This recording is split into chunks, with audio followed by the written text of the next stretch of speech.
Before we begin, let me know in the comments where you're watching from and what time it is for you right now. This documentary examines a category of fictional beings that were never meant to be catalogued, let alone ranked.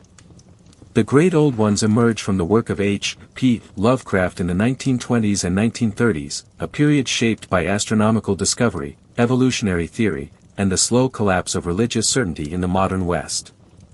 They are not monsters in any traditional sense.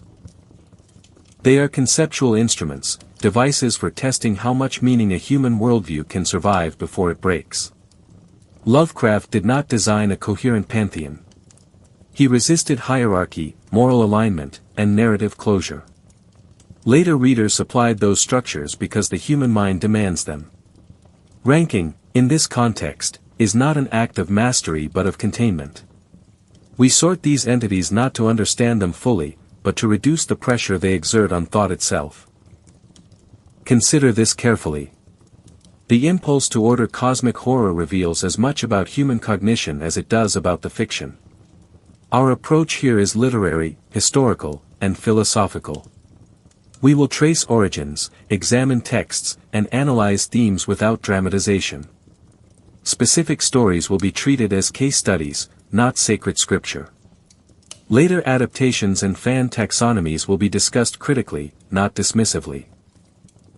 We must pause here to note that this is not an exercise in lore accumulation, but an inquiry into why such lore persists. What does it mean to rank beings defined by indifference to scale, value, and time? And why do these names, Cthulhu, Yog-Sothoth, Hastur, continue to feel older than the pages that contain them? By continuing, you are already participating in the experiment. Not as a believer, but as an investigator who has agreed to look directly at ideas that resist interpretation. H.P. Lovecraft's conception of the Great Old Ones cannot be separated from the intellectual climate of the late 19th and early 20th centuries. He was writing in the aftermath of Darwin, during the consolidation of deep geological time and the popularization of astronomy that rendered Earth provincial. By the 1910s and 1920s, telescopic photography and stellar spectroscopy had transformed the night sky from a symbolic canopy into a measurable abyss. This mattered. Lovecraft absorbed these developments not as neutral facts, but as existential data. They suggested a universe governed by scale, duration, and indifference rather than design or moral intention. Lovecraft's personal worldview sharpened this context. In essays and correspondence from the 1910s through the early 1930s, he repeatedly rejected what he called anthropomorphic optimism.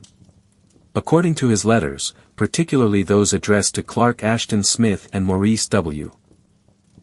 Moe, cosmic order was a comforting illusion inherited from theology, not a conclusion supported by science. The Great Old Ones emerge here as narrative consequences of that rejection. They are not gods who judge, reward, or punish. They are entities whose existence alone invalidates human expectations about meaning, purpose, and centrality. It is important to note what Lovecraft was reacting against. Popular weird fiction of the period often retained moral frameworks borrowed from religion or folklore. Even supernatural horrors typically reaffirmed human importance through survival, revelation, or moral victory. Lovecraft deliberately dismantled that structure. His entities do not confront humanity because humanity is irrelevant to them. This is not hostility, but indifference elevated to cosmic principle. The Great Old Ones function as negative space in narrative terms. Presences that erase the assumption that stories must resolve around human agency. Consider this carefully. Lovecraft was not inventing terror through violence or spectacle. He was constructing a philosophical problem and giving it narrative form. The Great Old Ones represent conditions of existence rather than characters in the conventional sense. They predate humanity, outlast it, and operate according to logics that do not intersect with human ethics. This reveals something profound about creator intent. The horror does not arise from what these beings do, but from what their existence implies about the universe itself. Lovecraft's materialism further clarifies this intent. Despite frequent mischaracterization, he did not believe in the supernatural as a metaphysical category. His monsters are consistently framed as biological, extraterrestrial, or extradimensional phenomena misunderstood by human observers. In this sense, the Great Old Ones are not magical but hypernatural, extensions of a cosmos whose laws exceed human comprehension. Madness in these stories is not spiritual corruption, but cognitive failure. The mind collapses because it encounters data it cannot integrate. The timeline of Lovecraft's writing reinforces this interpretation. Key texts introducing Great Old Ones concepts appear between 1921 and 1931, a decade marked by rapid scientific acceleration and cultural disillusionment following World War I. During this period, faith in progress fractured. Mechanized slaughter, industrial scale, and bureaucratic systems eroded the belief that human reason inevitably led to moral improvement. Lovecraft's fiction reflects this fracture indirectly. The Great Old Ones are not responses to war, but to the broader realization that intelligence does not guarantee benevolence.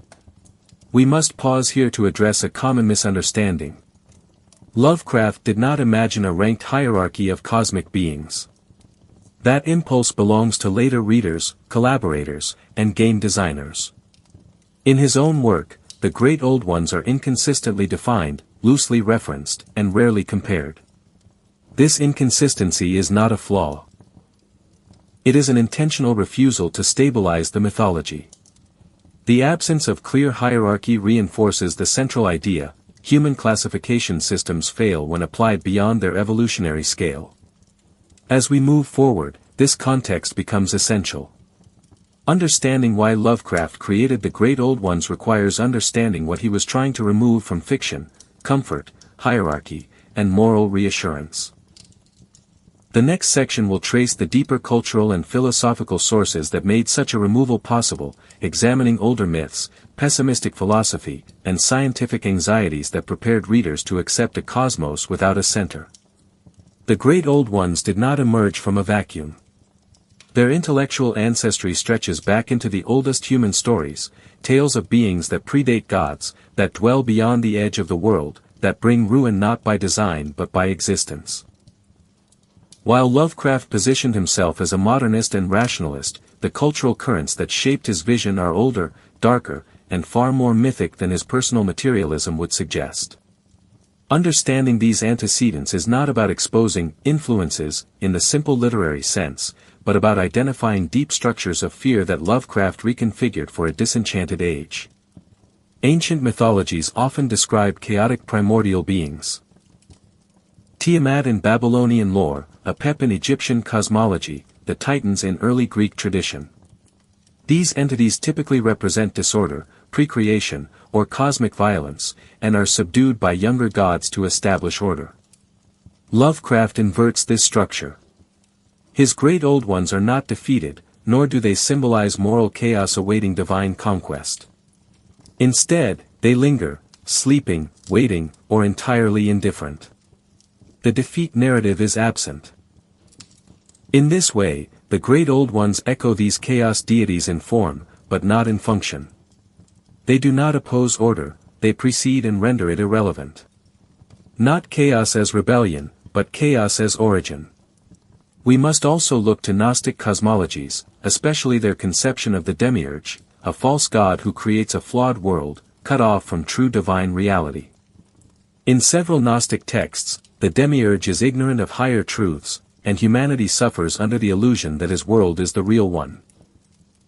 Lovecraftian horror resonates here, not through one-to-one borrowing, but through philosophical echo. The Great Old Ones are not demiurges, but they impose similar metaphysical insult. They suggest that the world as we understand it is a pale fragment of a far vaster, colder truth. Reality itself becomes suspect. Knowledge no longer redeems, it indicts.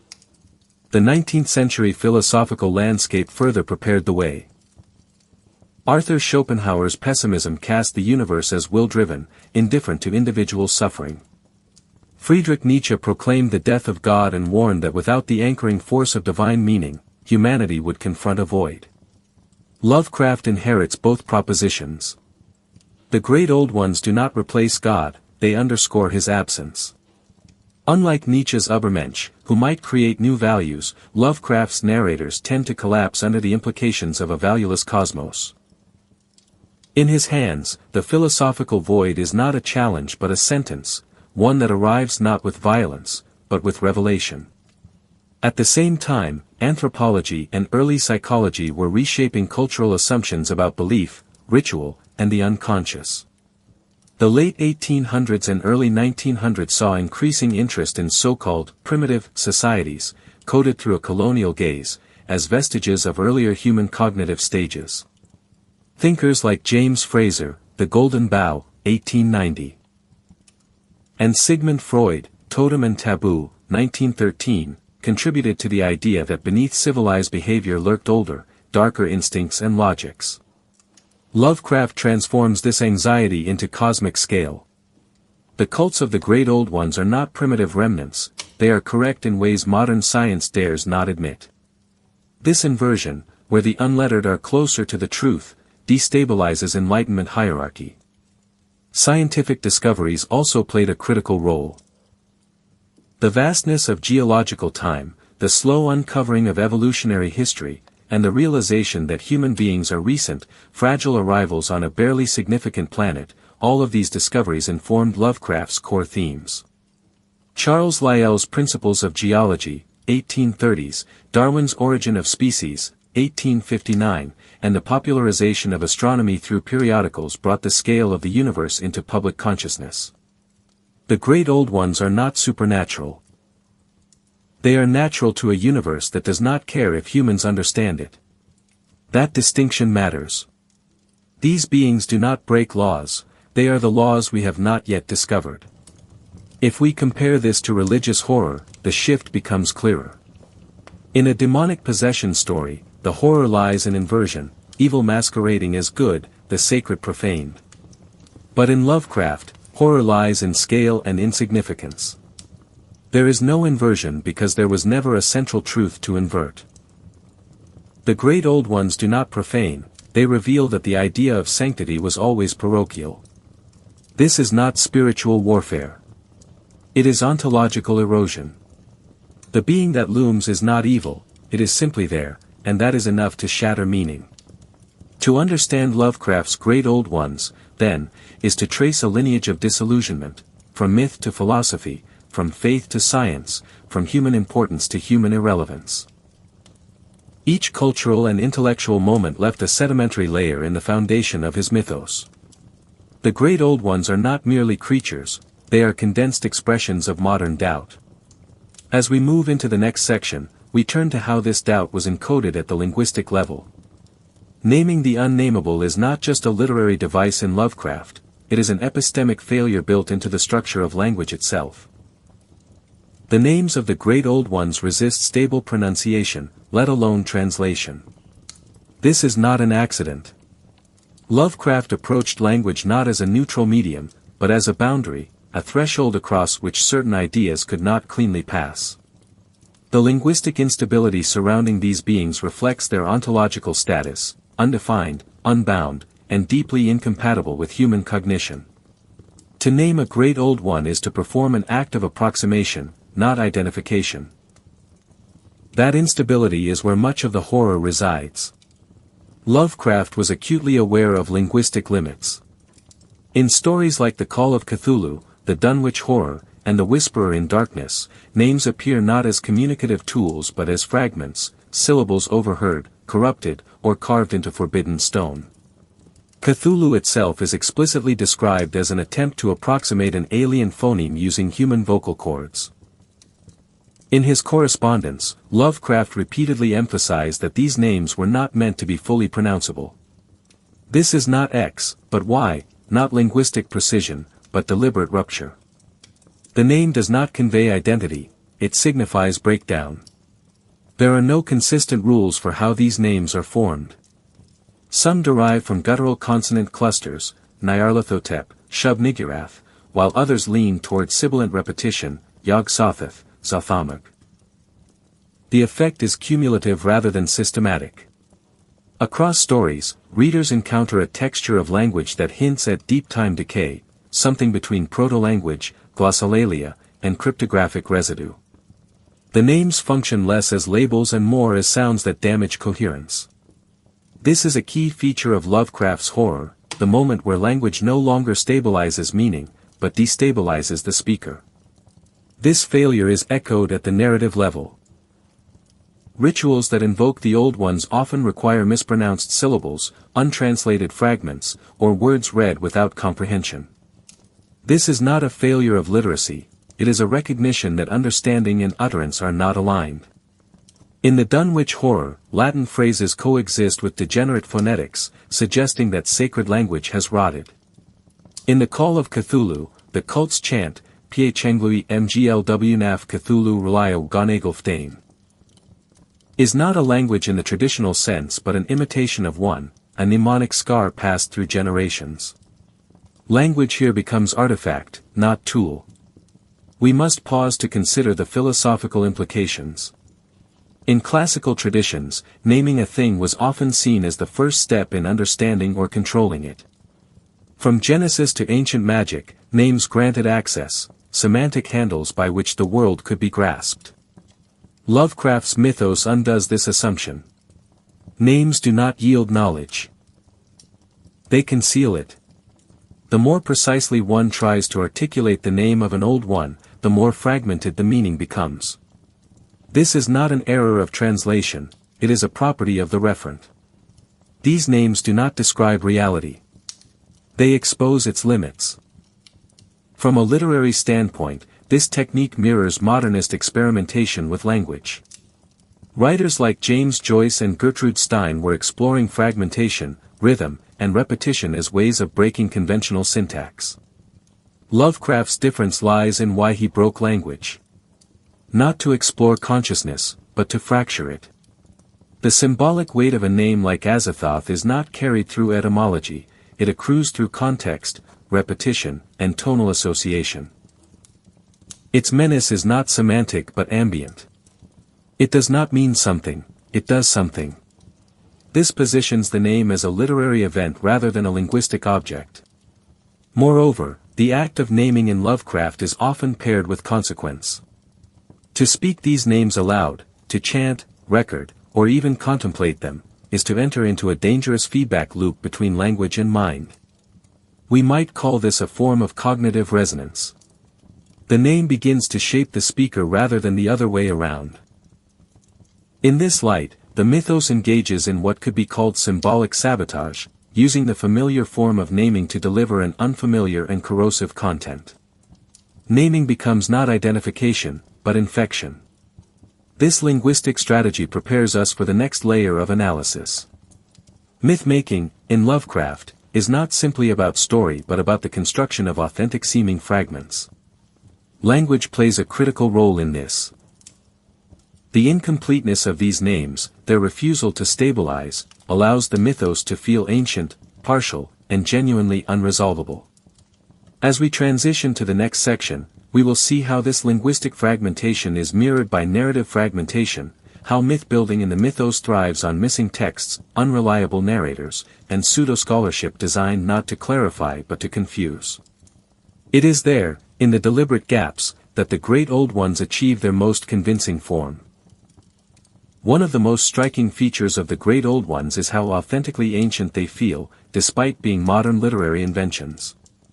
This is not a byproduct of chance, it is the result of deliberate narrative techniques designed to simulate historical depth. Lovecraft's mythos operates through fragmentation, pseudo-documentation, and the careful construction of plausible unreliability.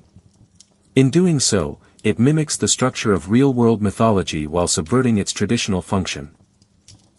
Rather than offer coherence or guidance, these narratives dissolve the very idea of narrative authority. Lovecraft rarely provides direct accounts of the great old ones. Instead, he presents secondary sources, letters, journal entries, scholarly fragments, or oral testimonies from unreliable witnesses. These devices evoke the logic of archaeology rather than storytelling. In At the Mountains of Madness, for example, a long mural sequence in an abandoned alien city conveys millennia of history, but it is interpreted through the limited lens of a geologist. This indirection creates ambiguity not because the facts are unclear, but because the interpreter is insufficient. Myth-building here depends on epistemic distance. The less we know with certainty, the more believable the myth becomes. A key technique is the invention of false scholarship. Texts like the Necronomicon, Unausprechlichen Kulten, and the Book of Iban are not merely mentioned, they are cited, quoted, and treated as sources within a larger intellectual network.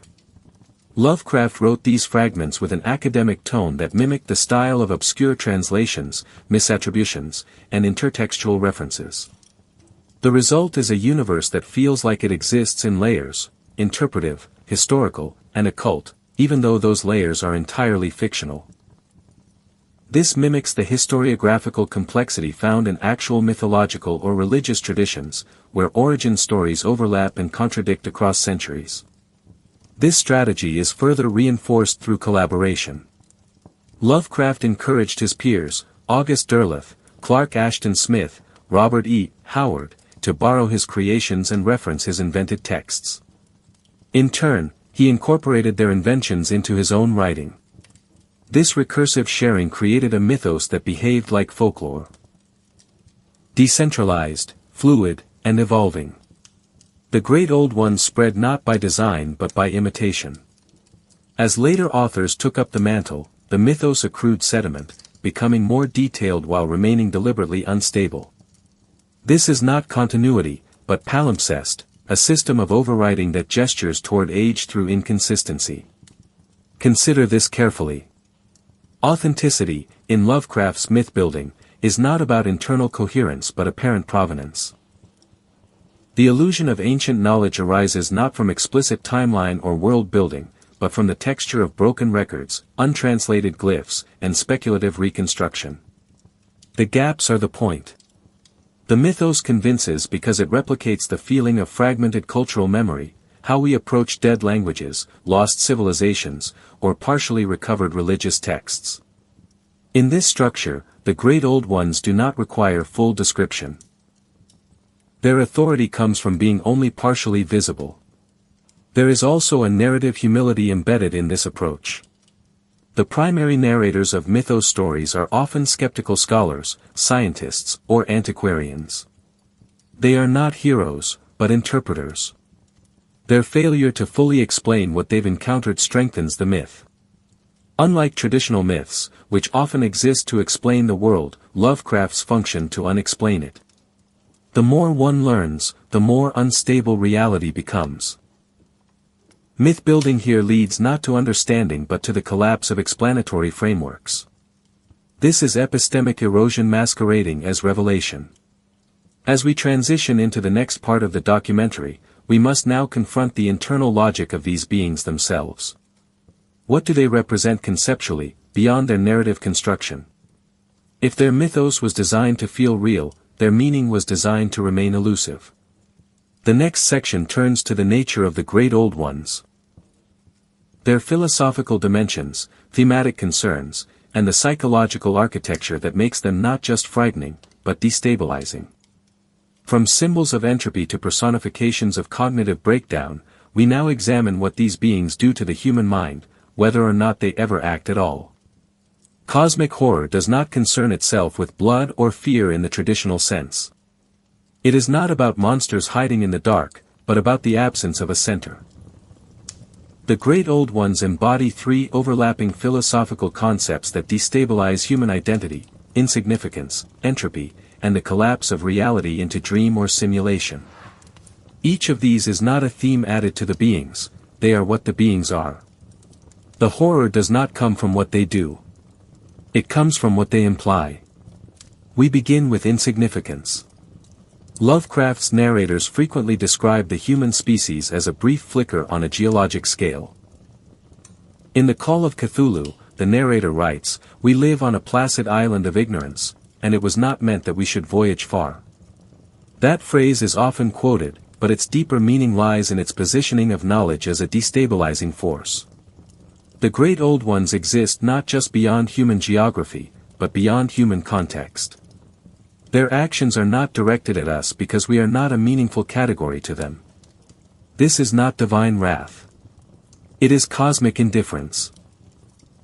The idea that the universe does not care, not even enough to be hostile, is central to the philosophical rupture Lovecraft sought to create.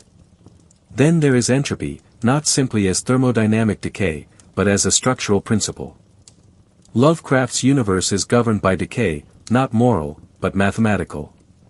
In At the Mountains of Madness, the ruins of the Elder Things city are layered with the long history of life's rise and collapse. Even advanced civilizations fall into madness, degeneration, or irrelevance. The great old ones often lie dormant or imprisoned, not because they have been defeated, but because time is cyclical or meaningless. Cthulhu sleeps in R'lyeh not as punishment, but as function. The dream state is not a temporary pause, it is a mode of being. This introduces horror as inevitability. Even the stars will fail, and with them, all attempts at order. Which brings us to the most elusive idea. Reality as dream, or simulation. This concept appears most overtly in the Dreamland stories, but its implications haunt the mythos more broadly. Yog-Sothoth is said to be the gate, the key, and the guardian, suggesting that time and space are not constants but conditions. The world we inhabit may not be real in the metaphysical sense. It may be a fragment, a surface, or a localized phenomenon within a larger, unknowable continuum. The great old ones, particularly beings like Nyarlathotep, operate not as visitors from another place, but as reminders that place itself is a fragile fiction. We must pause here. These three concepts, insignificance, entropy, dream reality, are not separable. They reinforce one another. A being like Azathoth, described as the blind idiot god who pipes mindlessly at the center of all infinity, is not terrifying because of its power, but because it suggests that the engine of reality is not malevolent, but accidental. In such a universe, morality becomes a local illusion. Knowledge does not redeem, and madness is not failure, it is a form of premature understanding. This is not nihilism in the popular sense, but metaphysical nullity. The great old ones therefore function as symbols, but not of anything stable. They are not metaphors for death, sin, or war. Rather, they represent uncontainability. Attempts to define or classify them collapse under their weight. In this way, they fulfill the function of what philosopher Eugene Thacker calls the unthinkable world, a realm not just beyond thought, but structurally incompatible with it.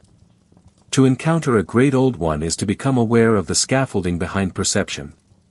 And that awareness does not enrich, it erodes. Examples reinforce this. In The Shadow Out of Time, the protagonist's consciousness is forcibly projected into deep time, exposing him to civilizations that rise and fall without trace. In the Dreams in the Witch House, math and folklore intertwine to produce extradimensional leakage. The great old ones hover in these stories not as active agents, but as gravitational centers pulling meaning apart. They do not act like characters. They act like conceptual anomalies, entities whose presence suggests that reality is not stable, and that the stories we tell to explain it are temporary conveniences. As we move into the next section, we will shift from concept to manifestation. Who are these entities? What forms do they take in the texts, and why are those forms often inconsistent, contradictory, or incomplete? The philosophical implications we've just examined are not abstract exercises, they are embedded in the design of the beings themselves. Cthulhu is not frightening because of his size. He is frightening because size itself is an inadequate metric. In Part 2.2, we turn to the major entities of the mythos and ask: what happens when we try to make sense of beings designed to resist all sense-making? Any attempt to enumerate the entities of the Lovecraftian cosmos risks misunderstanding their function. The great old ones are not a stable species, nor a coherent class. They are a narrative strategy, figures that localize otherwise abstract threats. Taxonomies appear later, imposed by readers and collaborators, but Lovecraft's texts resist them. What matters is not who these beings are, but how they intersect with reality.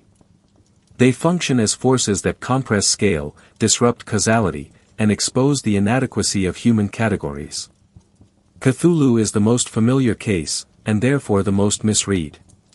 In The Call of Cthulhu, 1928, Cthulhu is described as a mountain walked or stumbled, an image that emphasizes mass without intent. He is neither ruler nor mastermind. He sleeps, dreams, and exerts influence through psychic leakage rather than command. His cult does not receive orders, it receives impressions. Cthulhu's significance lies in proximity. He is close enough to human reality to be perceived, yet distant enough to remain uninterpretable. That closeness explains his prominence. Not power, but accessibility. Yog-Sothoth occupies a different register. He is not localized in space and cannot be meaningfully approached. In The Dunwich Horror, 1929. Yog-Sothoth is invoked as the key and the gate, language that collapses distinction between object, process, and boundary. He is not a being among beings, but an organizing condition. Interaction with Yog-Sothoth produces hybridization, temporal distortion, and genealogical collapse. The horror here is structural. One does not encounter Yog-Sothoth in a place, one discovers that place was never closed. This reveals something essential. Some entities threaten bodies, others threaten frameworks. Nyarlathotep complicates the category further. Unlike other entities, he communicates. He speaks, persuades, and performs. In Nyarlathotep, 1920, he appears as a showman amid technological spectacle, guiding crowds toward revelation and breakdown. Later texts depict him as a messenger or intermediary, though never a servant in any moral sense. His danger lies in translation. Nyarlathotep renders the incomprehensible comprehensible enough to destroy. He does not overwhelm the mind. He educates it. This is not X, but Y, not brute force, but epistemic seduction. Other great old ones appear briefly, often without full description. Ghatanothoa induces paralysis and mental erasure through sight alone. Igalonak manifests through obscene texts and dismemberment, implicating the body as a site of moral corrosion. Atlachnacha spins bridges between dimensions, a quiet image that frames cosmic horror as infrastructure rather than invasion. These figures matter not because of narrative prominence, but because they demonstrate range. The mythos does not rely on a single mode of terror.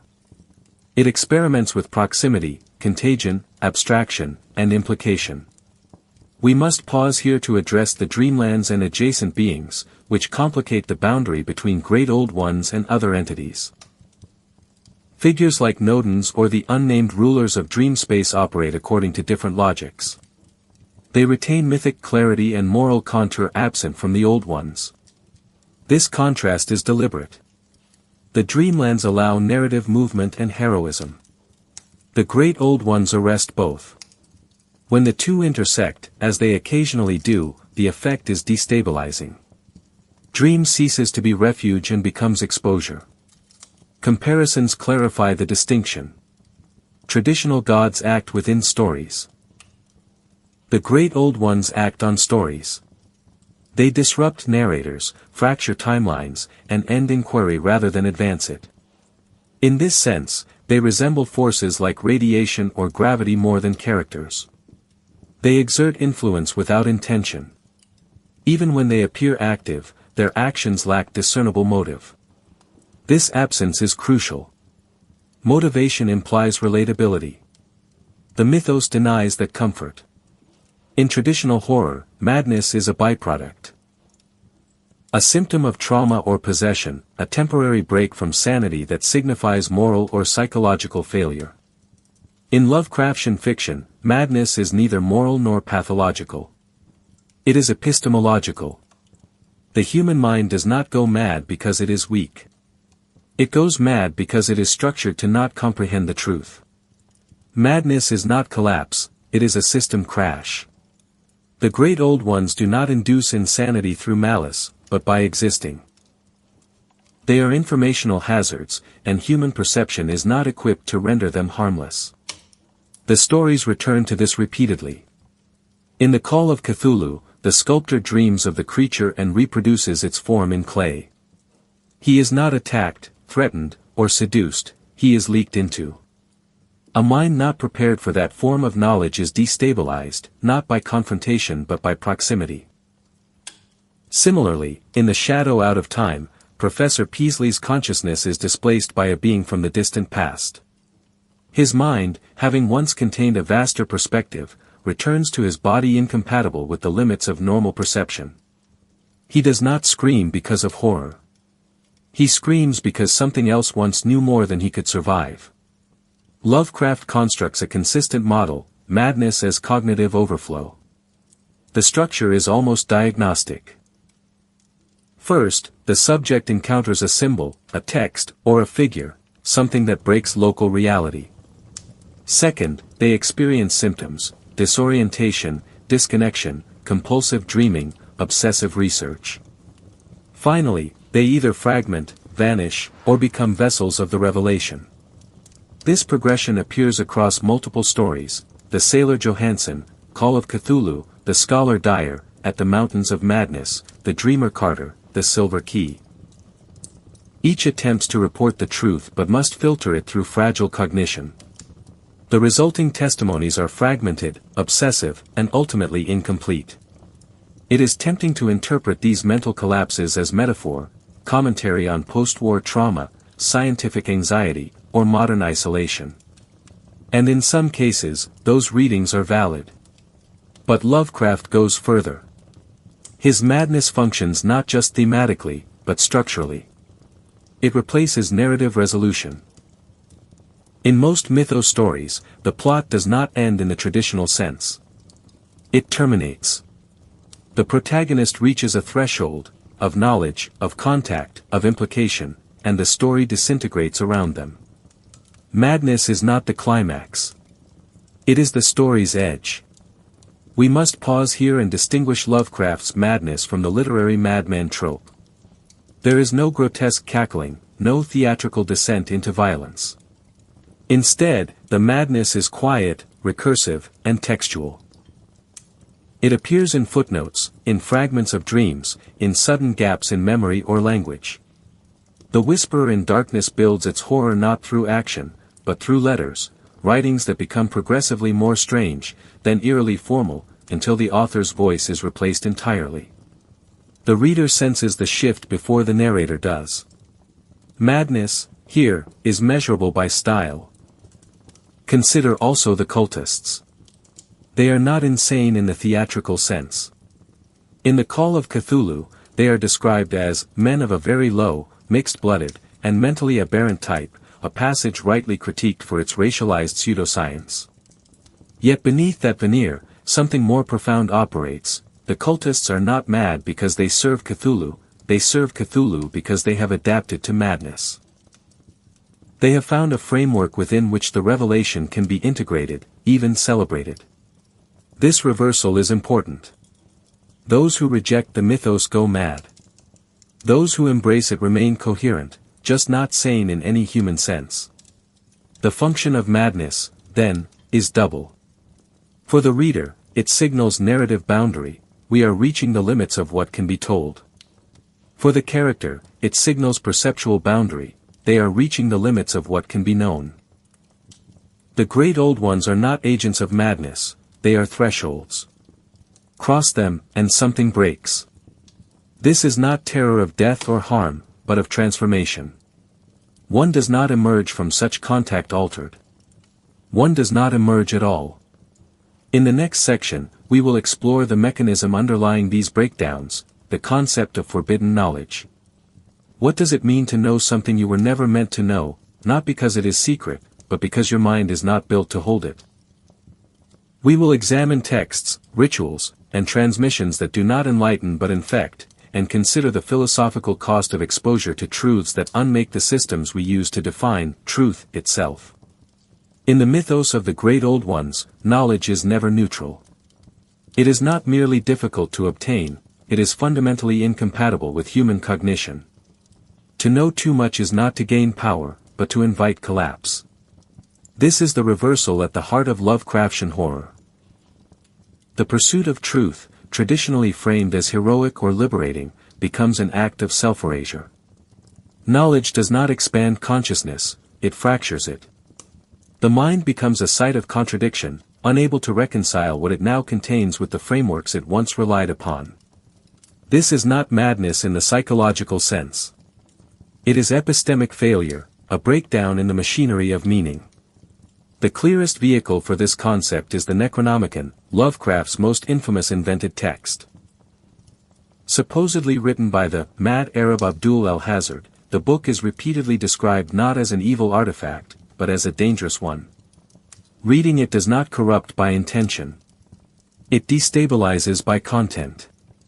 In the Dunwich Horror, Dr. Armitage refers to it as that forbidden volume, which contains dark hints of certain forbidden truths.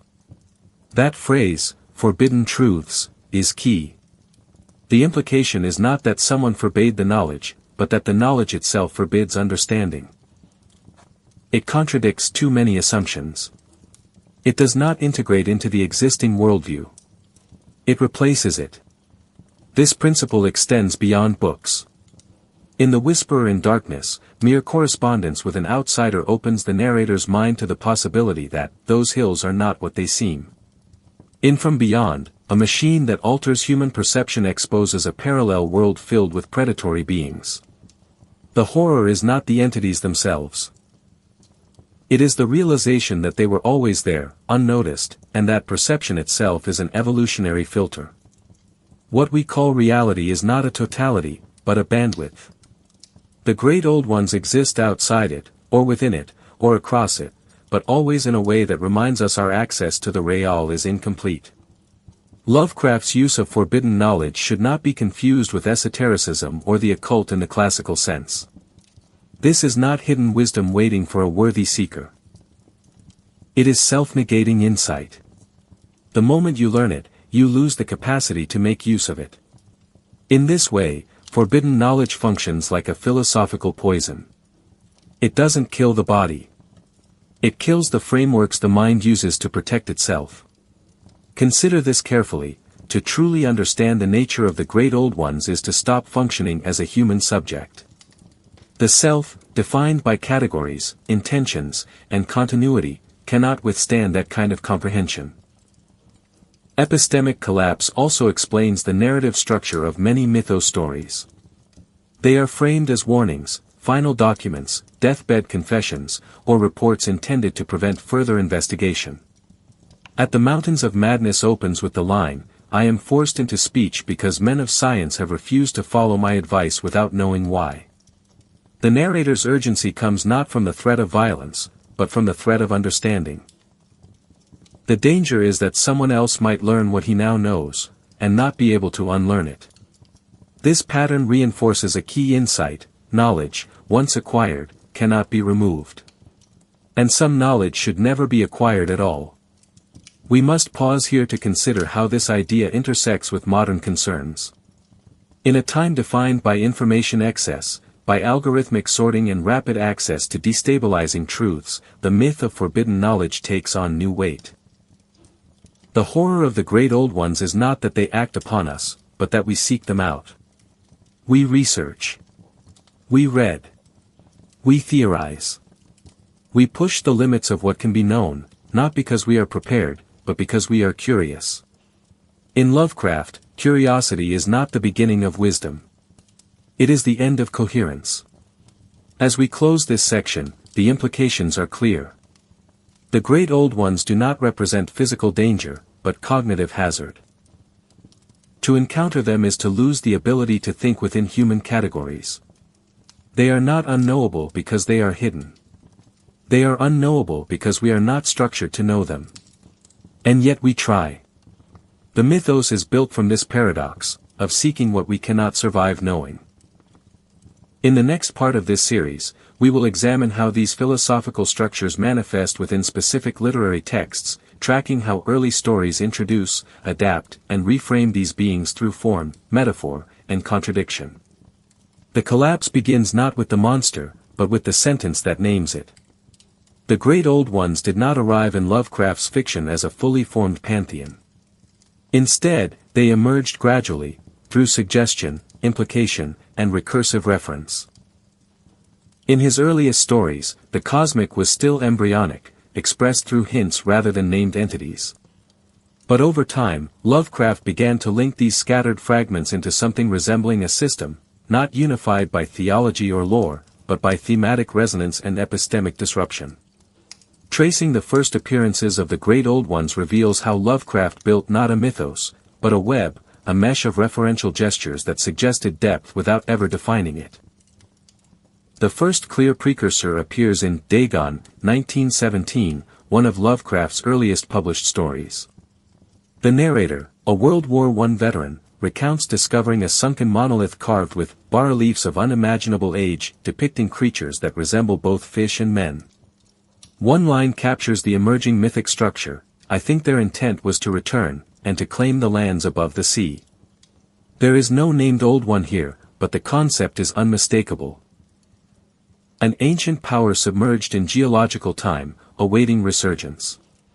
The story hints at cults, at forbidden knowledge, and at inherited psychological trauma, all motifs that will soon become central. The first direct naming of a Great Old One occurs in The Nameless City, 1921. Here, the narrator explores ruins in Arabia and encounters carvings that depict a non-human civilization and a strange creature referred to as the Crawling Chaos. While the name Nyarlathotep is not spoken, the phrase prefigures that entity's emergence. The story includes a key passage: "It was of this place that Abdul al-Hazard the mad poet had dreamed on the night before he sang his unexplained couplet." This is the first appearance of al-Hazard, and of the Necronomicon by implication. Lovecraft begins to construct a false archaeological and literary tradition, a method of anchoring the impossible in scholarly trappings. By The Call of Cthulhu, 1926, published 1928, the mythic framework coalesces. Cthulhu is not only named but given a partial history, cultic following, and global psychological influence. The story's power lies not in its creature design, but in its structure. It unfolds through nested documents: an inspector's report, a professor's notes, a sailor's dream journal, each layering subjective testimony over fragments of truth. Lovecraft avoids a direct encounter with the creature until the final pages, and even then, the description is provisional: a monster of vaguely anthropoid outline, but with an octopus-like head whose face was a mass of feelers. The horror does not stem from clarity. It emerges from the failure of clarity under pressure. Intertext connections begin to appear with subtlety. In The Dunwich Horror, 1929. Yog-Sothoth is invoked repeatedly by the Whateleys, who speak of him as both the key and the gate. While the story centers on a supernatural threat in rural Massachusetts, the language implies transdimensional truths. Wilbur Whateley's diary contains references to the Necronomicon, and a climactic passage connects Yog-Sothoth to the spheres beyond time. This story does not introduce Yog-Sothoth as an idea. It frames him as an established cosmological principle that other stories have already hinted at. Lovecraft uses this backward-linking technique repeatedly, giving the illusion of a pre-existing mythos unfolding out of sequence. The dream cycle stories add another layer. In The Dream Quest of Unknown Kadith, written 1926 to 1927, Nyarlathotep appears not as a monstrous form, but as a manipulator and deceiver, a cosmic diplomat, so to speak. He mocks the protagonist, Randolph Carter, and manipulates his journey toward a place he can never reach. Carter appears in other tales, most notably The Statement of Randolph Carter, suggesting not just intertextual continuity, but narrative recursion. Characters return. Places repeat. Entities migrate between stories, changing form but retaining signature effects: cognitive erosion, identity breakdown, loss of agency. This strategy produces a compelling illusion that the Great Old Ones are not introduced by Lovecraft, but discovered by his narrators. Their presence across stories is not overtly coordinated, yet the tonal and symbolic consistency allows readers to make connections. These connections are not always confirmed. In fact, ambiguity is part of the method. For example, Shub-Niggurath is invoked as the black goat of the woods with 1,000 young across multiple texts, but is never directly encountered. This absence enhances presence. The more an entity is gestured toward without full appearance, the more powerful it becomes in the reader's mental cosmology. As the mythos evolved, Lovecraft began to reference his own stories as if they were sources.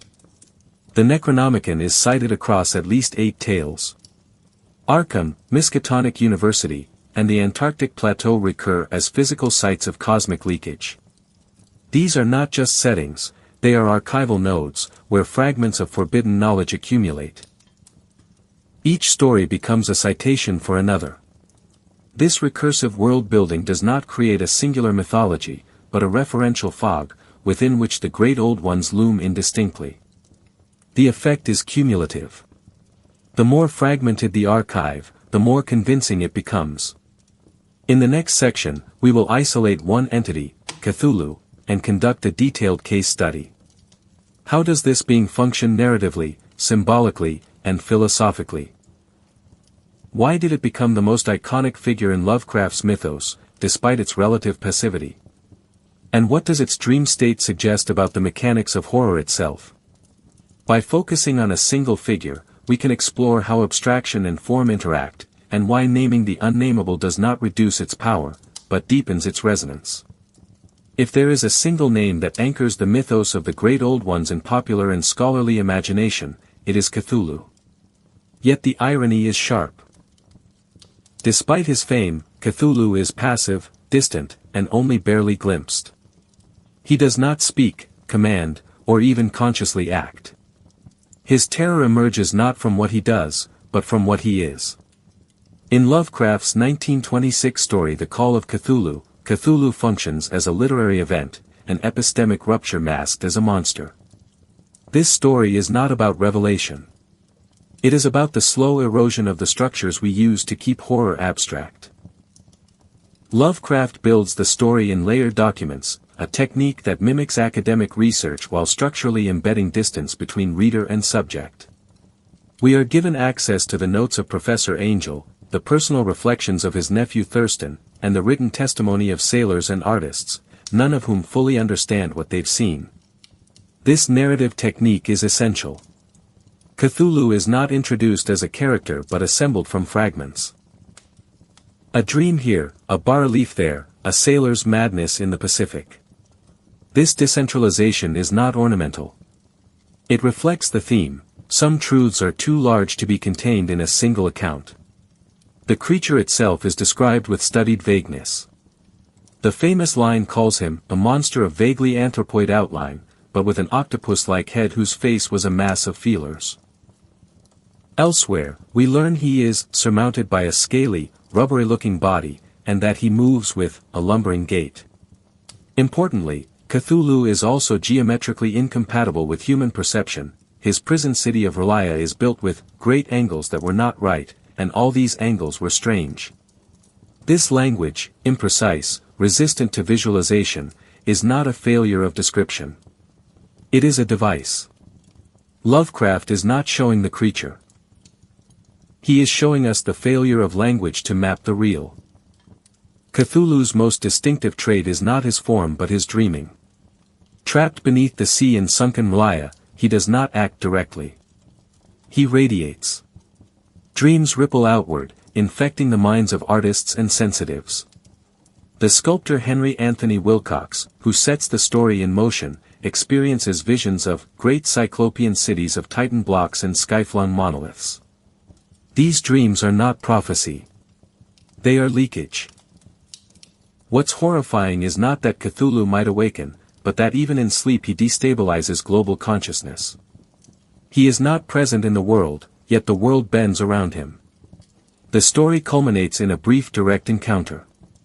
The crew of the Emma, having encountered a cultic ritual in the South Pacific, stumbles into Relia just as it surfaces.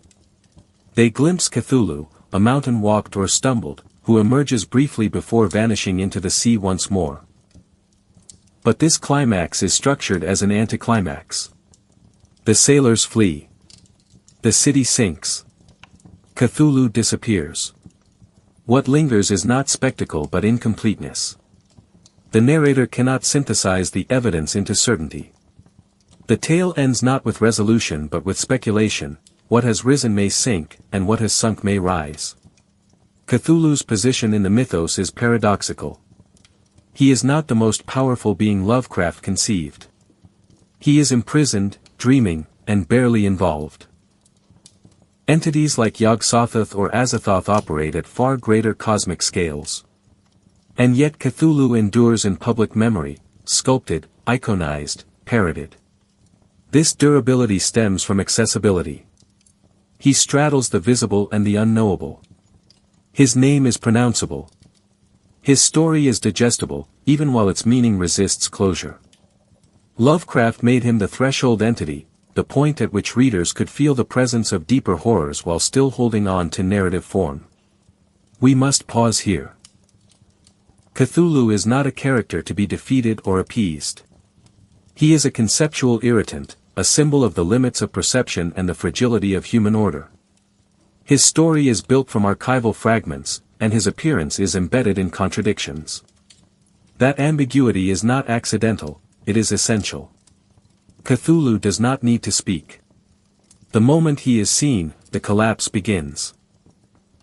As we move into the next case study, we turn to entities whose horror lies not in mass or scale, but in conceptual entanglement, beings like Yog-Sothoth and Hastur, whose presence is not monstrous, but ontological, whose names are keys, not to doors, but to dimensions that dissolve the structures behind thought itself.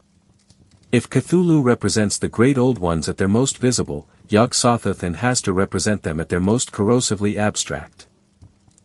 Neither conforms to the expectations of a monster narrative. They do not arrive, attack, or withdraw.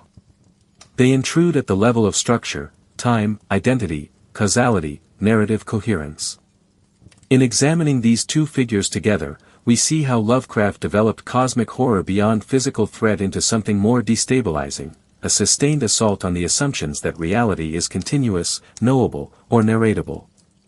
Yog-Sothoth appears most prominently in The Dunwich Horror, 1929. Where he is invoked not as a deity with personality, but as a principle. He is described as the key and the gate, a phrase that refuses metaphorical reduction. A key implies access. A gate implies boundary. To be both simultaneously is to collapse distinction. The Whateleys do not worship Yog-Sothoth in any devotional sense. They attempt to use him as an interface between dimensions. The result is not empowerment, but ontological contamination. Hybrid offspring, spatial rupture, and the erasure of genealogical meaning. Family, lineage, and heredity lose coherence under his influence. Crucially, Yog-Sothoth is never seen.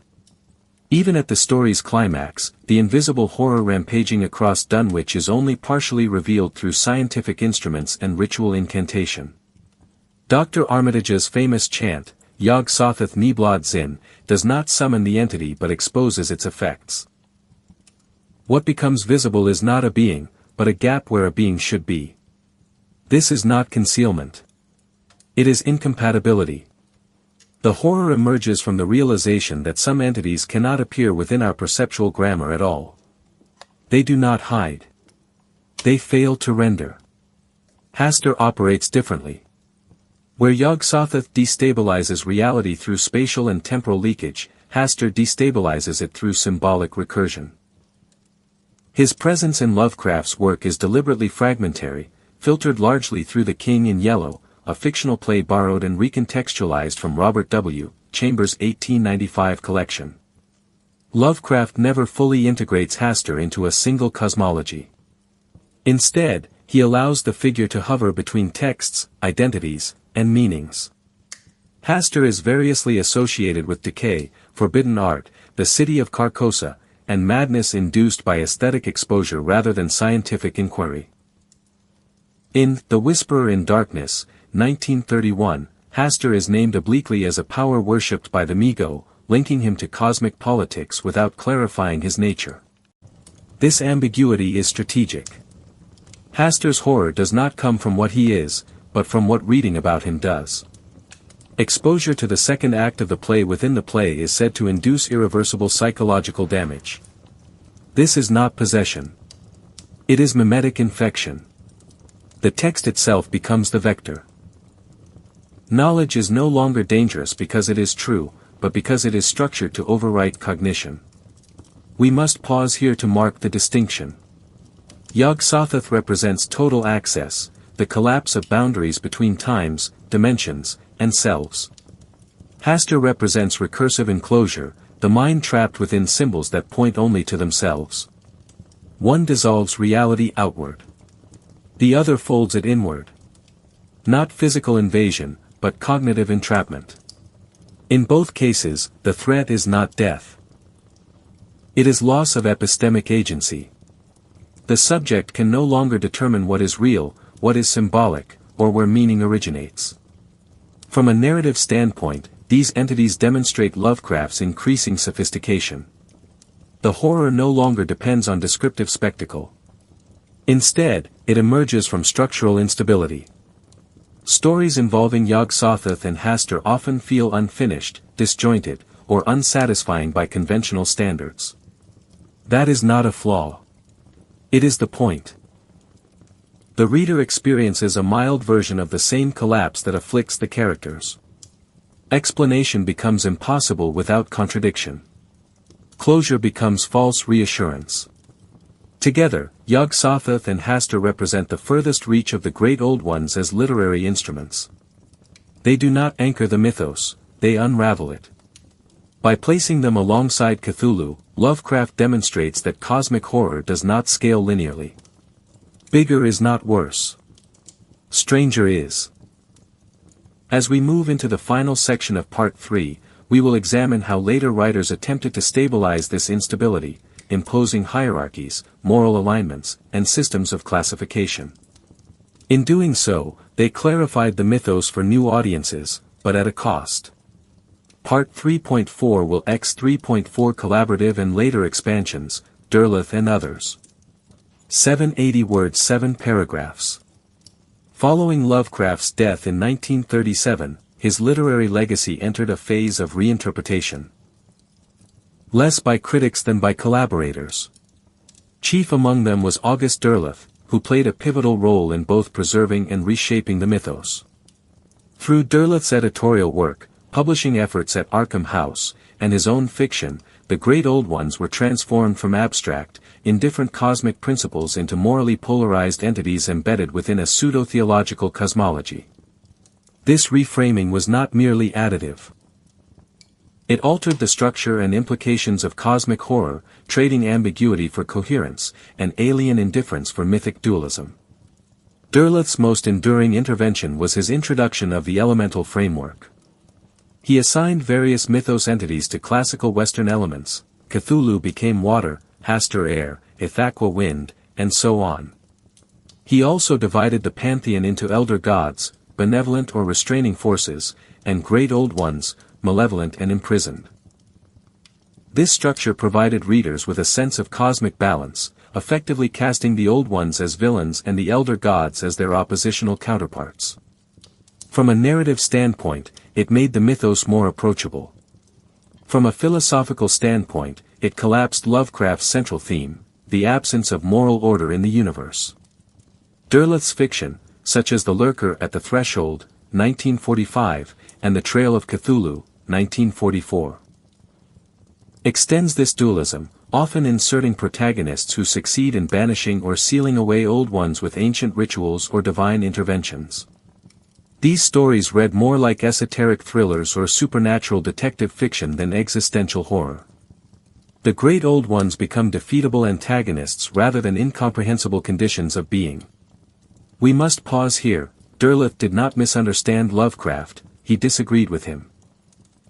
He sought to inject cosmic horror with a framework of good and evil, which Lovecraft had systematically stripped away. Other collaborators and inheritors took different approaches. Clark Ashton Smith, writing contemporaneously with Lovecraft, introduced beings like Tsathoggua and Ubosathla, entities that maintained a dreamlike, decadent strangeness but leaned more toward poetic surrealism than rigorous cosmology. Smith's tone was baroque, his horror tinged with irony, and his pantheon less concerned with existential dread than with ancient decay and transformation. While overlapping with Lovecraft in names and references, Smith's stories inhabit a literary space closer to fantasy than science-inflected horror.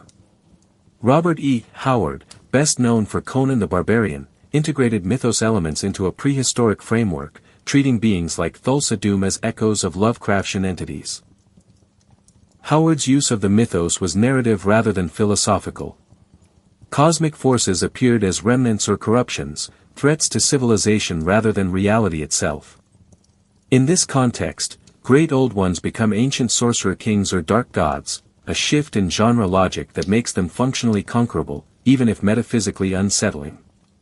Later writers, especially those working within Chaosium's Call of Cthulhu role-playing game, 1981, present, codified these entities into a system of hit points, attributes, and taxonomies. Manuals provided charts ranking old ones by power level, domain, and behavior. The Necronomicon was treated as a usable spellbook. Entities like Cthulhu, Azathoth, and Nyarlathotep were mapped and quantified. This gamification expanded the mythos' reach but also transformed its effective core. The great old ones became boss monsters, and horror became a mechanic. What had once been a literary gesture toward incomprehensibility became a toolkit for structured play. Yet not all post-Lovecraftian work flattened the mythos. Writers such as Thomas Ligotti, Laird Barron, and Caitlin R. Kiernan returned to the themes of conceptual horror, narrative dissolution, and ontological dread. Ligotti in particular reframes cosmic horror as psychological and philosophical. His stories often contain no identifiable entity at all, only the lingering suggestion that reality is unstable and self-negating. Barron introduces a mythos of his own, the Children of Old Leech, drawing clear inspiration from Lovecraft but emphasizing embodied trauma and intergenerational corruption. The modern academic reception of Lovecraft's mythos has likewise reframed the legacy of these expansions. Scholars now distinguish between mythos as setting, organized pantheon, consistent rules, fandom participation, and mythos as literary mode, epistemic collapse, philosophical terror, textual fragmentation. Derleth's system belongs to the former. Lovecraft's core aesthetic belongs to the latter. Each serves a different function. One builds community and continuity. The other unbuilds the self. As we close this section, we must acknowledge the paradox. The more organized the mythos becomes, the less horrifying it is in the Lovecraftian sense. Classification is comfort. Hierarchy is domestication. The great old ones lose their power when they can be charted. And yet, it is through this very process of appropriation, expansion, and systematization that the mythos survives. In Part 4, we turn from literature to culture. Tracing how these beings, once nameless and unstable, have echoed through urban legends, film, video games, academia, and subcultures. What happens when the impossible becomes familiar? What remains of horror when it is worn as an identity? Explore what was gained, and what was quietly lost, when cosmic horror became organized. Following Lovecraft's death in 1937, his literary legacy entered a phase of reinterpretation, less by critics than by collaborators. Chief among them was August Derleth, who played a pivotal role in both preserving and reshaping the mythos. Through Derleth's editorial work, publishing efforts at Arkham House, and his own fiction, the great old ones were transformed from abstract, indifferent cosmic principles into morally polarized entities embedded within a pseudo-theological cosmology. This reframing was not merely additive. It altered the structure and implications of cosmic horror, trading ambiguity for coherence, and alien indifference for mythic dualism.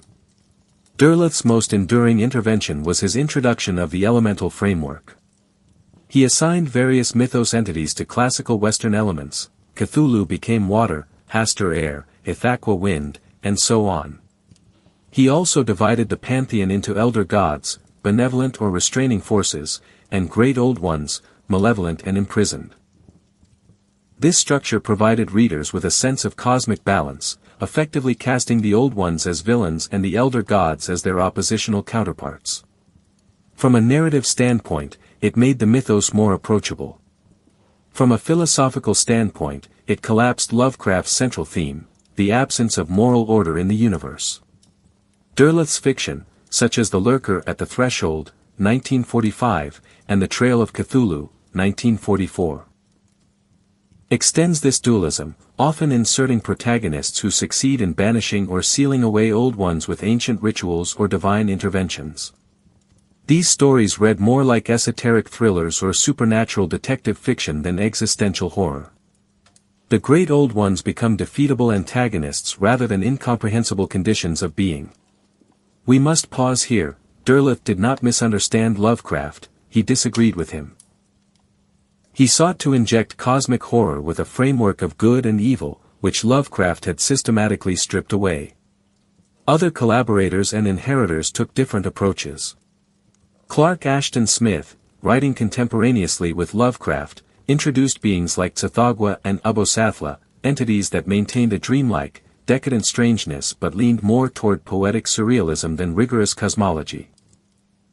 Smith's tone was Baroque, his horror tinged with irony, and his pantheon less concerned with existential dread than with ancient decay and transformation. While overlapping with Lovecraft in names and references, Smith's stories inhabit a literary space closer to fantasy than science-inflected horror.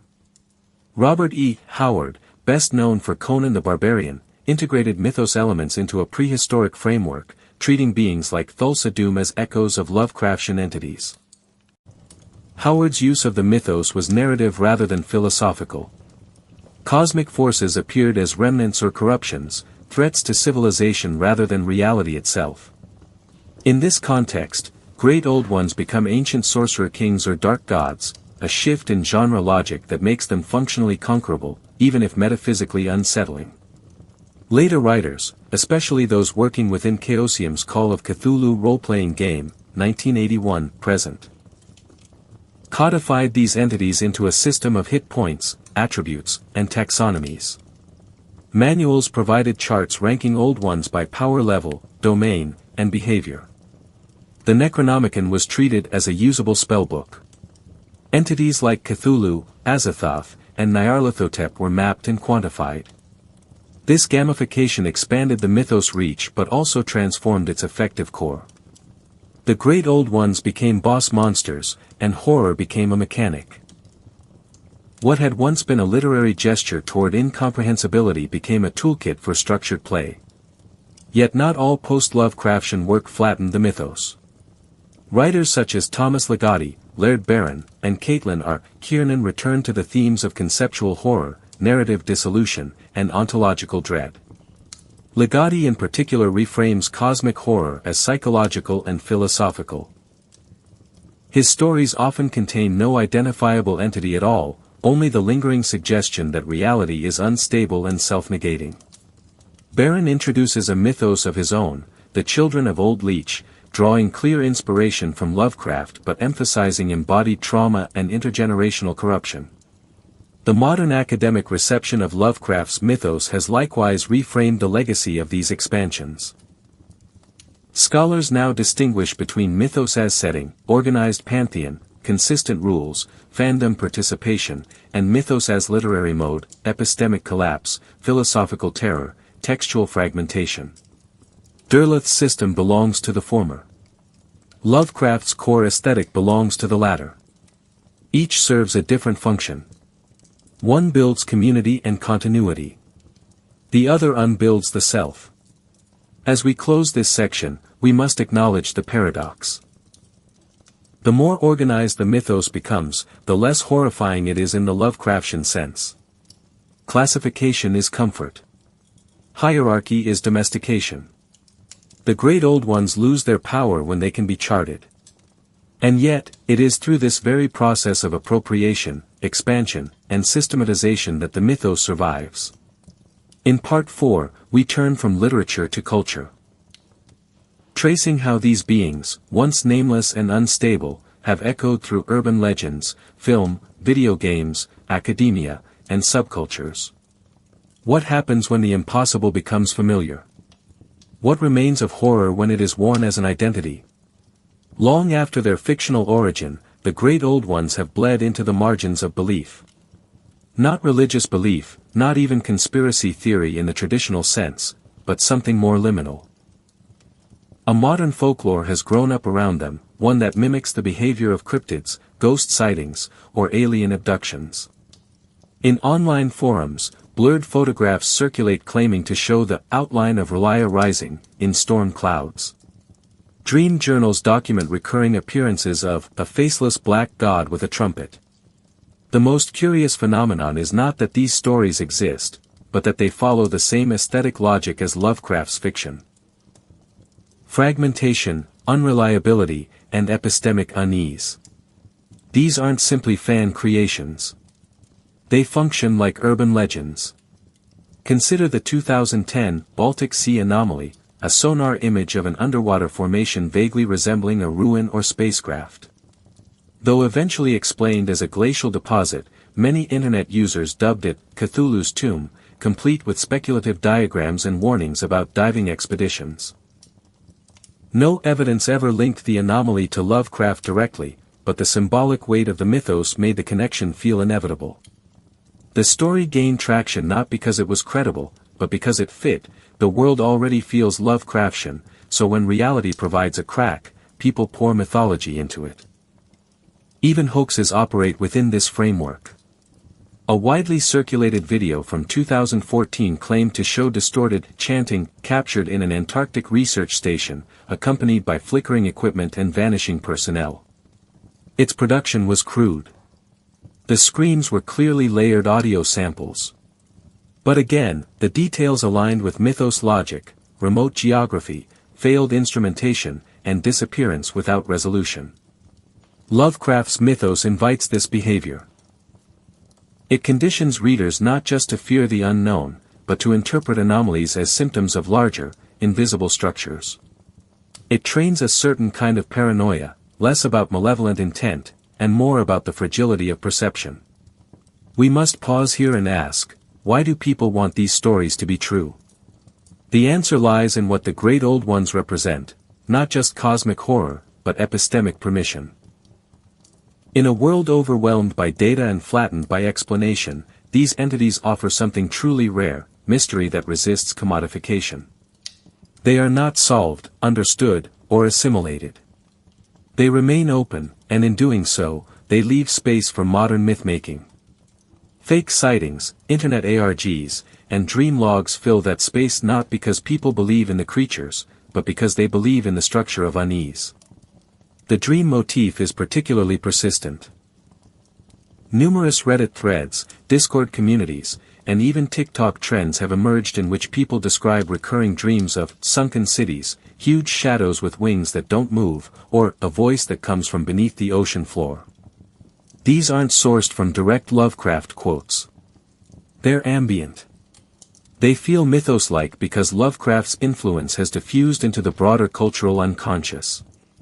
His symbols, submersion, non-Euclidean space, the idea of sleeping gods, have become part of the vernacular of dread. One doesn't need to read Lovecraft to dream in his syntax. Digital culture intensifies this phenomenon. Horror ARGs, alternate reality games, such as Local 58, Gemini Home Entertainment, and The Sun Vanished borrow the slow, atmospheric dread of cosmic horror and repurpose it into glitchy broadcasts, fake news bulletins, and leaked surveillance. While not directly referencing great old ones, their narrative rhythm matches Lovecraft's. Suspicion, discovery, fragmentation, collapse. In this way, the mythos becomes viral, not through its original stories, but through its structure of revelation. As content becomes more modular and remixable, the great old ones thrive not as characters, but as formats for fear. This bleed from fiction into urban myth reveals something important: Lovecraft's creations were never confined to their original texts. From the beginning, he designed his stories to feel like discoveries, not inventions. His method, false books, obscure references, unreliable narrators, deliberately invited readers to extend the fiction into belief. That invitation has been taken up, not by cultists, but by artists, internet users, hoaxers, and dreamers. The great old ones now operate as cultural ghosts, not real, but hauntingly appropriate. In the next section, we'll examine how this mythos has been adapted more overtly across mediums, film, games, and music, and how those adaptations navigate the challenge of depicting the undepictable. When cosmic horror migrates from page to screen or console, what is lost? What is gained? And how do visual media reshape the function of the great old ones from conceptual anomalies into consumable spectacle, or, in rare cases, maintain their original narrative destabilization? The medium changes, but the question remains, how do you show what should not be seen? The great old ones were never designed for direct representation. They are metaphysical disturbances, not characters. And yet, as Lovecraft's mythos expanded into broader popular culture, artists, filmmakers, and developers faced a fundamental challenge: how do you visualize the unvisualizable? The results have been uneven. Many adaptations mistake scale for horror, mistaking Lovecraft's philosophical destabilization for monster spectacle. Others, however, engage more deeply with his techniques, using ambiguity, unreliability, and spatial collapse to evoke the original dread. The migration of the mythos into visual and auditory media has both extended and diluted its power. In cinema, John Carpenter's The Thing, 1982, stands as one of the most faithful Lovecraftian films. Despite never referencing the mythos directly, its Antarctic setting echoes at the Mountains of Madness, its creature design foregrounds formless transformation, and its epistemic thread is central: the characters cannot trust their senses, their memories, or each other. Carpenter later made this influence explicit in the Mouth of Madness, 1994, which features a writer whose fiction infects reality and whose fans exhibit cult-like behavior. That film, though less narratively tight, more directly engages with the concept of mimetic collapse, where reading becomes contamination. By contrast, other films treat Lovecraftian horror as a sourcebook of monsters. In Hellboy, 2004, The Mist, 2007, and Guillermo del Toro's various projects, tentacles, ancient cults, and apocalyptic events abound, but often with a moral structure that Lovecraft intentionally excluded. Even in films that gesture toward existential dread, the cosmic becomes personified, often defeated, or at least contained. Lovecraft's signature idea, that the universe is neither good nor evil, but indifferent, is rarely preserved. Audiences crave resolution. The mythos, properly understood, withholds it. In video games, the adaptation is more complicated, and occasionally more successful. From Software's Bloodborne, 2015, deserves special mention. What begins as a gothic horror RPG gradually unfolds into cosmic horror as the player uncovers eldritch truths hidden beneath the surface of the world. The Great Ones, as they are called, are not bosses to defeat but beings to comprehend improperly. The game integrates madness mechanics, unknowable lore, and memory distortion as features of gameplay itself. This is closer to Lovecraft's design than many literal adaptations. Knowledge in Bloodborne changes the world. Not by unlocking powers, but by breaking narrative stability. Tabletop games such as Call of Cthulhu, Chaosium, 1981, present, transform the mythos into structured play. Ironically, this systematization, ranking beings by stats, assigning sanity points, and scripting rituals, violates the spirit of the mythos while reinforcing its popularity. Players enjoy approaching the mythos as a challenge to be managed, as if the horror could be gamed or negotiated. And yet, even within these constraints, the core mechanics hint at Lovecraftian principles: sanity loss, mythos knowledge, and fragile mortality. The game allows players to experience structured failure, a diluted echo of epistemic collapse. Music engages the mythos differently. Bands like Metallica, The Darkest of the Hillside Thickets, and numerous ambient and black metal artists reference Cthulhu, Azathoth, or the Necronomicon directly. These references range from theatrical to sincere, but they often capture a key element: the tone of vastness and dread. Ambient drone music in particular has become an unexpected site of Lovecraftian adaptation. Composers like Brian Lustmord or Atrium Carceri evoke horror through minimalism, repetition, and sonic decay, mimicking the formlessness that visual adaptations struggle to capture. Here, the mythos is not a story, but an atmosphere. We must pause here to ask: what survives when the mythos is adapted? The answer depends on intent. Literal adaptations tend to flatten the mythos into characters and quests. Symbolic adaptations, like Annihilation, 2018, or the SCP Foundation's deeper entries, retain its essence by focusing on ontological instability, things that transform upon observation, stories that unravel the reader, language that causes breakdown. The most faithful adaptations are not about the creatures. They are about the limits of interpretation. As we move to the next section, we turn from art to identity. The mythos no longer lives only in media, it has been adopted by subcultures, academics, and internet communities who use it not just to tell stories, but to think through anxiety, powerlessness, and unknowability. What happens when horror becomes a lens, a brand, even a belief system? In 4.3, we trace how Lovecraft's unstable cosmos has been reframed as everything from scholarly metaphor to online aesthetic.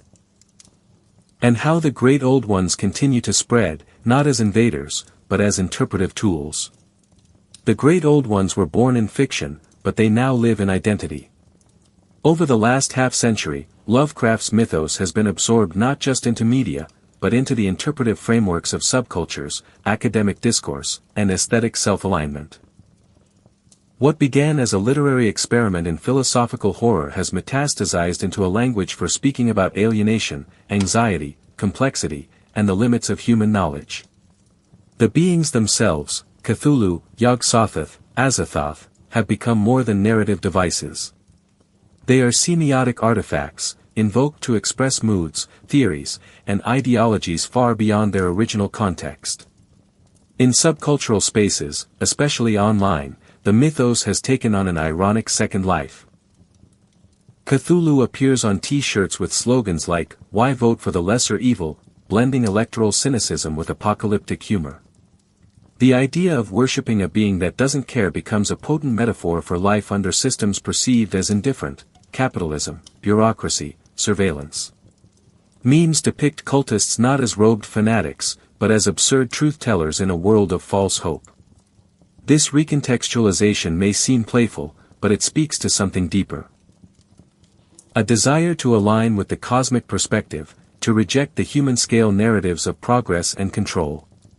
Academic disciplines have also embraced the mythos, particularly in fields concerned with knowledge, perception, and systems of meaning. In literary theory, Eugene Thacker's In the Dust of This Planet, 2011, positions Lovecraft's monsters as metaphors for the unthinkable world, a world that exists outside our capacity to conceptualize it. In anthropology and media studies, scholars explore how Lovecraftian horror reflects modern anxieties about data, simulation, and the collapse of shared meaning. The great old ones are no longer just monsters. They become theoretical agents, figures of rupture, illustrating what happens when systems confront inputs they were never designed to accommodate. Consider the rise of cosmic horror aesthetics in digital art and fashion. Streetwear brands use sigils and glyphs that echo the Necronomicon, while vaporwave and dark academia genres integrate mythos references as part of an ambient rejection of normalcy. TikTok creators post dream diaries and narrations of eldritch intrusions into everyday life, merging anxiety disorders with ancient ruins. This isn't roleplay. It's cultural affiliation with ambiguity. The great old ones are no longer feared, they are worn, invoked as symbols of detachment from consensus reality. In a world saturated with information, Lovecraft's beings offer an aesthetic of irrelevance, of being small and sane in a mad universe. Some even treat the mythos as a kind of post-ironic spirituality. The Cult of Cthulhu, a short-lived group formed in the early 2000s, attempted to formalize belief in chaos and entropy, not as doctrine, but as rejection of doctrine. Though never large or long-lasting, such movements reveal a desire to ritualize existentialism. These aren't religious cults in the traditional sense, they are performative frameworks, staging horror as clarity. Worshipping the great old ones is rarely about devotion.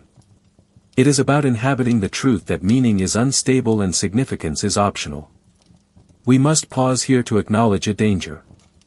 Lovecraft's personal views, his xenophobia, racism, and cultural elitism, have also been analyzed, critiqued, and in some cases reframed by those engaging with his mythos.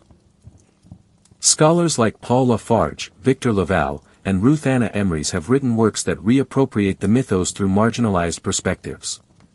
In doing so, they expose how Lovecraft's fear of the other was not just cosmic, but social. The Great Old Ones, in this light, become metaphors for the outsider's view of empire, whiteness, and control. The horror isn't just that we are irrelevant, it's that we never had control to begin with. What sustains the mythos across these appropriations is its plasticity. The Great Old Ones are not symbols of any one ideology or mood. They are containers for meaning's failure, and as such, they are uniquely suited to a fractured world. People invoke them to explain bureaucracy, digital surveillance, ecological collapse, depression, and trauma. They appear in academia and memes, protests and ambient music, fashion and theology. Each time they are used, they change. But their function remains constant, to signal that something has broken, and that what replaces it will not be simple. In the next and final subsection, we will follow that thread to its end. What psychological and philosophical residues remain once the mythos is stripped of story and culture? What does it mean to live with the idea that comprehension is a local illusion, that scale renders ethics inert, and that agency may not exist beyond a certain cognitive bandwidth? The Great Old Ones may have begun as fiction, but the fear they represent, once named, cannot be unlearned. Part 4.4 turns inward. Not to the stars, but to the mirror. Cosmic horror was never just a genre. It was, and remains, a philosophical provocation. The Great Old Ones are not antagonists in the conventional sense, they are ontological disruptors, reminders that the assumptions undergirding reality may be contingent, local, and deeply fragile. The final horror is not death, or madness, or even insignificance, it is irrelevance, the slow realization that the frameworks we use to interpret the world are not universally valid, and may collapse the moment they encounter something larger. Once seen, this idea cannot be unseen. It lingers. It waits. The psychological impact of Lovecraft's mythos is not merely emotional, but structural. It does not aim to frighten with imagery, but to disarm cognition itself. The stories rewire the reader's expectations about narrative, explanation, and resolution. There is no catharsis, only exposure. The Great Old Ones function as limit experiences, concepts that, when grasped even partially, render previous beliefs obsolete. They do not reveal a darker world. They reveal that the darkness was always there, hidden only by the boundaries of perception. In this sense, Lovecraft's beings anticipate modern psychological phenomena. Existential dread, derealization, the uncanny awareness of scale. The idea that the self is a temporary illusion held together by neurological efficiency. The suspicion that the universe is not only indifferent, but structurally incapable of caring. These are not fantastical anxieties. They are increasingly familiar, echoed in the language of climate collapse, AI alignment, simulation theory, and cosmic imaging. The James Webb Space Telescope does not show us a friendly sky. It shows us depth without reference, a cosmos too vast to narrate. The Great Old Ones also provoke a fundamental question: what kind of mind can survive unfiltered truth? Lovecraft's stories consistently answer, not ours. The breakdown of meaning is not a flaw of the individual, but a feature of the species. Knowledge is not portrayed as a ladder toward mastery, but as a mirror showing something we were never meant to see. This flips the Enlightenment script. We are not destined for infinite understanding. We are bounded creatures, and the horror lies not in our smallness, but in our refusal to accept it. We must pause here. This is not a call for despair. Many readers and thinkers find in cosmic horror not nihilism, but clarity. The collapse of comforting illusions opens space for new forms of humility, curiosity, and solidarity. If we are not the center, then we are free from the burden of centrality. Some interpretations of the mythos even suggest a liberatory potential. If the universe is ungoverned, then no hierarchy is sacred. If all meaning is local, then all creation is improvisational. In this reading, the great old ones do not destroy meaning, they clear the ground for making it honestly, without guarantees. Lovecraft likely did not intend this. His vision was one of fatalistic awe, of cold vistas and intellectual surrender. But literature outlives its authors. Readers in the 21st century engage with the mythos in ways Lovecraft could not have foreseen, as metaphor for trauma, for systemic complexity, for the sublime as psychological rupture. The great old ones become emblems of the unknowable, figures we project onto black holes, deep oceans, bureaucracies, and memory itself. They are not answers. They are questions without form. And so we end, as Lovecraft often did, not with closure but with gesture. The mythos persists not because it satisfies, but because it resists satisfaction. The great old ones are not memorable for their design, but for what they remove: narrative, hierarchy, comfort, resolution. They leave us with the most disquieting thought of all, that horror is not something outside of us, but the moment our frameworks fail, and that we are always closer to that moment than we want to believe. The great old ones are still sleeping. But the idea of them is awake in us. And it dreams forward.